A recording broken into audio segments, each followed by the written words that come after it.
Everything channel friends, చాలామంది స్టూడెంట్స్కి ఉన్న డౌట్ ఏంటంటే ఈడబ్ల్యూఎస్ సర్టిఫికేట్ ఉంది, ఇన్కమ్ సర్టిఫికేట్ ఈ రెండు సేమా కాదా? కౌన్సిలింగ్ ఏ ఇయర్ ఉంటే ఆ ఇయర్కి సంబంధించి వ్యాలిడిటీ ఏంటి? క్యాస్ట్ సర్టిఫికేట్ అయినా, ఈడబ్ల్యూఎస్ అయినా, ఇన్కమ్ అయినా, ఎస్సీ ఎస్టీ అయినా సరే, బీసీ అయినా సరే, ఎవరైనా సరే. సో దీనికి సంబంధించి మీకు అందరికీ క్లారిటీ ఇస్తాను. సో ఈ ఇయర్ అయినా, నెక్స్ట్ ఇయర్ అయినా, ఏ ఇయర్ అయినా, 2021 అయినా, 2022 అయినా, 2025 ఎప్పుడైనా సరే మీరు కౌన్సిలింగ్కి వెళ్ళాలనుకున్నప్పుడు వీటన్నిటికి సంబంధించిన క్లారిఫికేషన్ ఈ వీడియోలో ఇస్తాను. జస్ట్ ఒక్కసారి క్లారిటీగా వినండి, మీకు అర్థమవుతుంది. ఫస్ట్ ఈడబ్ల్యూఎస్ గురించి చెప్తాను, వినండి. ఈడబ్ల్యూఎస్ అనే సర్టిఫికేట్లో మీకు బిలో 8 lakhs రూపీస్ అని మెన్షన్ చేస్తారు, అంతే. చూడండి, family income is below 8 lakhs అని మెన్షన్ చేస్తారు. ఈడబ్ల్యూఎస్ ఎకనామికల్లీ వీకర్ సెక్షన్ కాబట్టి. సో ఇక్కడ మీకు ఈడబ్ల్యూఎస్ తీసుకున్నంత మాత్రాన అది ఇన్కమ్ సర్టిఫికేట్గా పరిగణించబడదు. ఇన్కమ్ సర్టిఫికేట్కి ఫీ రియంబర్స్మెంట్కి ఎలిజిబిలిటీ ఏంటి? Below 1.5 lakhs rural, urban 2 lakhs ఉండాలి. ఇప్పుడు ఇక్కడ 8 lakhs మీకు బిలో అని ఇచ్చారు, కానీ మీకు ఎంత ఇన్కమ్ ఉందని క్లియర్గా మెన్షన్ చేయరు. కాబట్టి కంపల్సరీగా మళ్ళీ ఈడబ్ల్యూఎస్ ఉన్నా సరే ఇన్కమ్ సర్టిఫికేట్ తీసుకోవాల్సిందే అందరూ, ఎవరైనా సరే. ఇప్పుడు ఈడబ్ల్యూఎస్ సర్టిఫికేట్ ఎవరెవరికైతే ఉందో వాళ్ళందరూ కంపల్సరీ ఇన్కమ్ తీసుకోవాలి. మిగిలిన క్యాస్ట్ వాళ్ళు ఎవరైనా సరే, ఎస్సీ ఎస్టీ బీసీ వీళ్ళందరూ కూడా మీరు ఇన్కమ్ సర్టిఫికేట్ తీసుకోవాల్సిందే, ఫస్ట్ థింగ్. సెకండ్, కొందరికి డౌట్ ఉంది, మా ఫాదర్స్ లేదా పేరెంట్స్ గవర్నమెంట్ జాబ్ వాళ్ళు మీరు ఇన్కమ్ సర్టిఫికేట్ తీసుకొని పెడితే వెరిఫికేషన్లో ఫెయిల్ అవుతుంది, అనవసరంగా రిస్క్ ఫేస్ చేయొద్దు.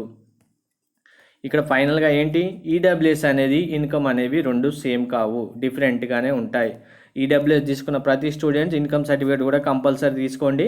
ఇన్కమ్ సర్టిఫికేట్ ఇన్కమ్ ఎంత ఉండాలో చెప్పాను కదా, దాని ప్రకారం తీసుకోండి. తర్వాత వ్యాలిడిటీ ఆఫ్ సర్టిఫికేట్స్ లేదు, డేట్ ఆఫ్ సర్టిఫికేట్ ఎప్పుడు ఉండాలంటే, ఈడబ్ల్యూఎస్ సర్టిఫికేట్ ఉన్న స్టూడెంట్స్ అయితే మీరు ఏ ఇయర్ ఏ మంత్లో అయితే సర్టిఫికేట్ తీసుకుంటారో మీరు కౌన్సిలింగ్ వెళ్ళే టైంకి దాని వ్యాలిడిటీ 1 year ఉండాలి. ఇప్పుడు సపోజ్ మీరు ఆగస్టులో తీసుకున్నారు, కౌన్సిలింగ్లు నవంబర్లో వెళ్ళారనుకోండి, వ్యాలిడిటీ ఉండదు, ఆగస్టు వరకే పనిచేస్తుంది. కంపల్సరీ ఫ్రెష్ తీసుకోవాల్సిందే.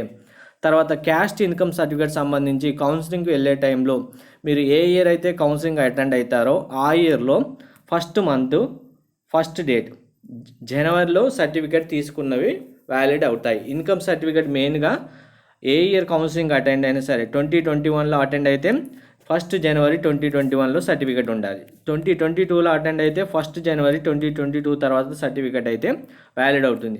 క్యాస్ట్ సర్టిఫికేట్ సంబంధించి సర్టిఫికేట్ వెరిఫికేషన్ టైంలో మీకు ఏం చెప్తారంటే, ఓన్లీ మీ సేవ నుంచి ఎంఆర్ఓ సైన్ ఉన్న సర్టిఫికేట్ అయితే సరిపోతుందని చెప్తారు, కానీ వాళ్ళు అక్కడికి వెళ్ళిన తర్వాత పెండింగ్లో పెట్టి మళ్ళీ మీరు ఫ్రెష్ సర్టిఫికేట్ తీసుకురమ్మని చెప్తారు. సో బెటర్ క్యాస్ట్ సర్టిఫికేట్ కూడా అందరూ రెన్యువల్ చేయించుకోండి.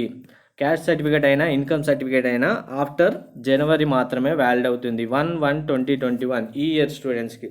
లేదు, ఇప్పుడు మీరు 2022లో ఉన్న 2025లో ఉన్న ఏ స్టూడెంట్స్ అయినా సరే మీరు కౌన్సిలింగ్కి వెళ్ళాల్సిన ఇయర్ ఏదైతే ఆ ఇయర్లో జనవరి 1st తర్వాత తీసిన సర్టిఫికేట్సే వ్యాలిడ్ అవుతాయి ఎవరికైనా సరే.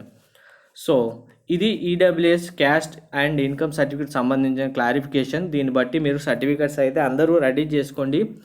ఈడబ్ల్యూఎస్కి 10 days పడుతుంది, ఇన్కమ్కి ఇప్పుడు ప్రజెంట్ సిచ్యువేషన్లో మీరైతే కొన్ని ప్లేసెస్లో వాళ్ళు 15 days కూడా టైం తీసుకుంటున్నారు మ్యాక్సిమం టైం. సో అందరూ బెటర్ ఇప్పుడే రెన్యువల్ చేయించుకోండి అన్ని సర్టిఫికేట్స్, కౌన్సిలింగ్ టైం వరకు టైం ఉండదు.